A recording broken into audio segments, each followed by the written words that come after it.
Picasso చిత్రమా అంటారు కదా. Picasso గారితో కూడా పోటీ పడేలా ఉంటాయి అన్నమాట మా రాక్షస్ గారి పెయింటింగ్స్. చూశారు కదా, మాకేవి ఏదో గోల్ చేసేట్లే పెయింటింగ్స్ ఇచ్చి కొంతసేపు ఎలాగోలా వాడిని మభ్య పెడదామని చెప్పి తీసుకుంటే ఈవెన్ గారు దిగింది రంగంలోనికి, నేను పెయింట్ వేస్తా అని చెప్పి. సర్లే ఏదో ఒక 5 నిమిషాలు వేసి ఇచ్చేసిద్ది అనుకుంటే, ఓరి నాయన అస్సలు కాదు, అన్ని కలర్స్ మిక్స్ చేసేసింది చూడండి. అదిగో అసలు అక్కడ నుంచి కనీసం లెగవను కూడా లెగవట్లేదు. అండ్ చాలా కాన్ఫిడెంట్గా వేస్తుంది, నేను వేసే పెయింటింగే చాలా బాగుండిద్ది అన్నట్లు. ఇంకా మాకవి ఏమో వాడికి వచ్చినట్టు వాడేసుకుంటున్నాడు అనమాట. సర్లే వంటగదిలో నా పని నేను చేసుకుందాం అని చెప్పి అలా అంట్లు దోముకుని ఇలా వచ్చేసరికి ఇలా మారిపోయింది అవతారం.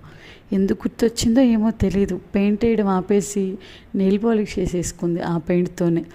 ఇక చూడండి ఆ నెయిల్ పాలిష్ కడగాలి, ఇక ఇల్లంతా చూడండి ఎలా చేసిందో. ఇదంతా చేసి నేను పడుకునేసరికి 12 ఈజీగా అయిపోతుంది అనమాట.